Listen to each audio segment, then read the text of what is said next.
Halo pemirsa, apa kabar Anda hari ini? Senang sekali saya Ulfolia kembali menjumpai Anda dalam Berita Kaltim hari ini.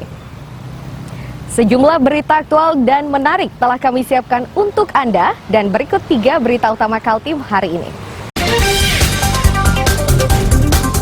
Seorang wanita tanpa suami di Samarinda tega menghabisi darah dagingnya sendiri yang baru dilahirkan.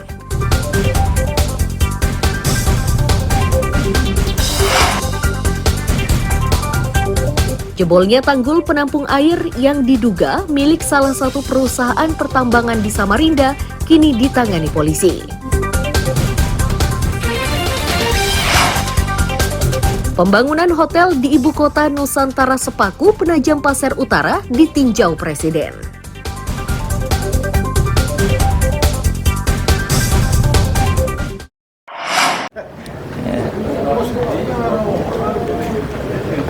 Wanita berinisial AS ini harus berurusan dengan hukum. Ia ditetapkan menjadi tersangka akibat menghabisi darah dagingnya sendiri yang baru ia lahirkan. Kapolresta Samarinda Kombes Pol Arif Fadli menyebut pembunuhan ini dilakukan tersangka di dalam kamar mandi. Awalnya tersangka merasa hendak buang air besar. Namun, beberapa saat kemudian tersangka melahirkan.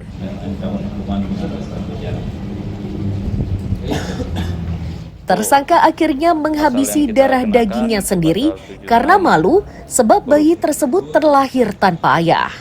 Perbuatan pelaku terbongkar saat berobat ke rumah sakit. Tim medis melapor ke polisi karena curiga sebab tersangka mengalami pendarahan mirip orang yang baru melahirkan.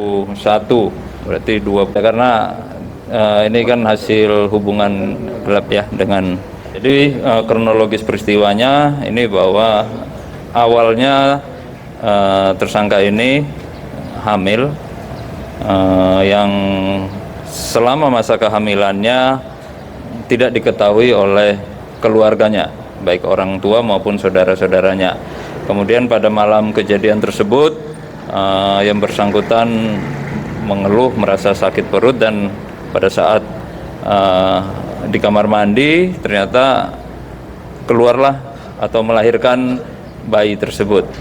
Pada saat melahirkan, sesaat setelah melahirkan karena panik ya, mungkin panik, kemudian tersangka ini sempat berupaya untuk menghilangkan atau melakukan kekerasan sehingga bayi tersebut meninggal dan mengakibatkan pendarahan. AS yang ditetapkan sebagai tersangka itu dijerat pasal perlindungan anak dan terancam hukuman 15 tahun. Iswanto melaporkan dari Samarinda.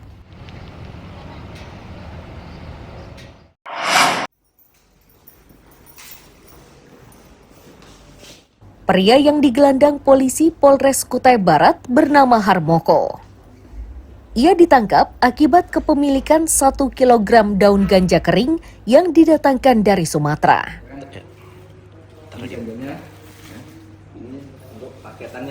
Kasatres Narkoba AKP Wawan Gunawan menyatakan peredaran gelap daun ganja ini terungkap setelah pihaknya menerima informasi pengiriman daun ganja melalui ekspedisi.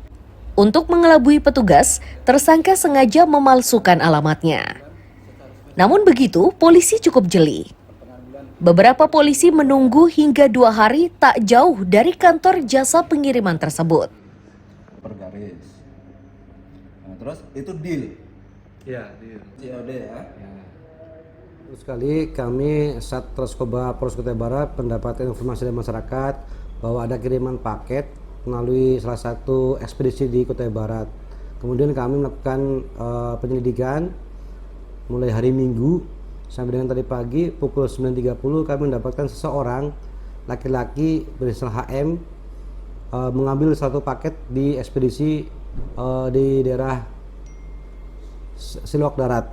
Kemudian laki-laki tersebut dengan membawa barang bukti itu kami amankan. Dan saat dibuka ternyata betul isinya narkotika jenis ganja kering, daun ganja seberat 1 kilogram. Pak, sebelumnya itu alamatnya memang benar itu atau dialihkan, Pak? ternyata setelah dilakukan interogasi terhadap yang bersangkutan, alamat pengiriman, alamat penerima dengan alamat si penerima aslinya itu berbeda. Alamat pengiriman yang tertera di paket adalah alamat Sekolak Darat, ternyata si tersangka beralamat di Kampung Melak. Jadi dilakukan penangkapannya di Melak ya Pak? Bukan, penangkapan di daerah kantor ekspedisi daerah Sekolak Darat sesuai dengan alamat si penerima. Jadi penerima dari Melak mengambil paket di Sekolak Darat, kemudian kami amankan di perjalanan.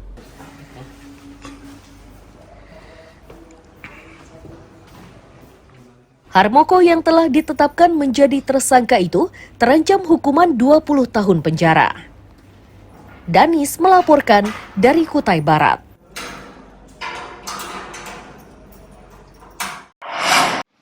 Kalau dari hasil kita tadi interogasi, Satgas Pamtas Indonesia Malaysia dari Yonar Hanut Marawaca Buana Cakti bersama Kodim 0911 Nunukan, Bea Cukai dan Badan Intelijen Nasional berhasil menggagalkan penyelundupan 1 kg sabu-sabu asal Malaysia. Assalamualaikum warahmatullahi wabarakatuh. Pelaku berinisial SY ditangkap di jalur tikus Patok 2, Desa Aji Kuning, Kecamatan Sebatik Tengah. Untuk mengelabui petugas, sabu-sabu dibungkus rapi dalam kemasan teh Cina. Kepada petugas, pelaku mengaku nekat menjadi kurir narkoba itu karena dijanjikan upah 20 juta rupiah.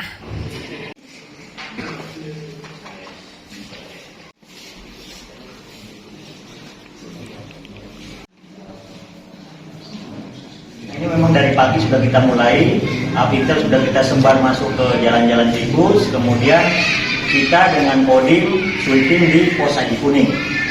Ini kita dapat sekitar pukul 12.00. Pukul 12.00 dari interogasi yang kita lakukan terhadap tersangka inisial SY ini, bahwa yang bersangkutan berangkat dari Tanjung Selor ke Tarakan, kemudian ke Nunukan di hari Senin, ke Tawau di hari Senin. Ketemu dengan orang yang tidak dikenal, menginap di hotel, besoknya pulang membawa tas. Untuk proses hukum terhadap pelaku, petugas gabungan ini menyerahkannya ke Satres Narkoba Polres Nunukan. Amir Hamzah dan tim liputan melaporkan dari Nunukan, Kalimantan Utara. Berarti masuk ke Tawunya juga lewat jalur Aji Kuning.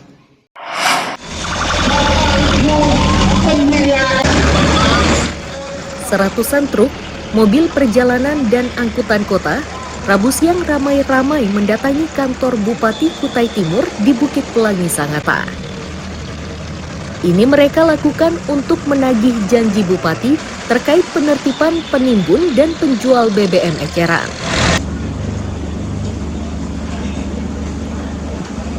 Pedemo menilai tim yang telah terbentuk itu seharusnya cepat digerakkan agar mereka tidak lagi kesulitan mendapatkan BBM bersubsidi. Bersama dengan pejabat dari di situ dikatakan buat kami ini datang ke sini untuk janjinya Bupati itu agar tim terpadu yang sudah dibentuk ini segera melakukan penindakan tegas terhadap penyaluran BBM bersubsidi di Sangatta. Ada yang pertama itu tentang janji Bupati, yang kedua kita suruh melakukan penertiban di SPBU. Ya, karena yang ketiga masalah tentang tindakan yang diberikan terhadap operator SPBU, karena di situ sering terjadi timbul kecurangan di mana terjadi antara dengan pihak utang.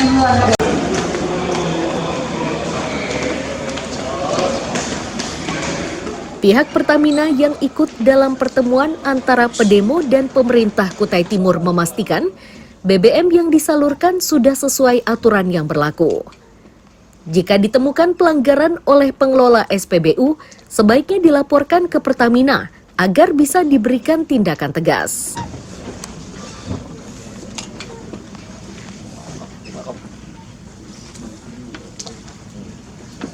Dari kita sendiri sebagai operator Pak, kita menyalurkan BBM sesuai dengan aturan yang berlaku. Jika ada pelanggaran SPBU bisa disampaikan kepada kami, akan kami tindak secara langsung. Kalau terkait kuota sudah kita sampaikan ke Dinas Perindak di sini untuk dapat diusulkan ke provinsi agar disampaikan ke kantor pusat.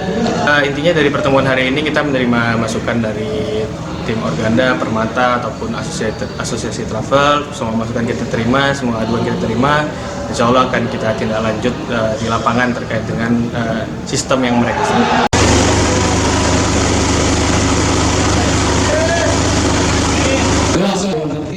Usai pertemuan, pedemo berdoa bersama. Mereka meminta Bupati membuktikan janjinya untuk menertibkan pengecer BBM di wilayah Sangatta. Amir Hamzah dan tim liputan melaporkan dari Kutai Timur. Biasa berdoa. Oleh sebab itu,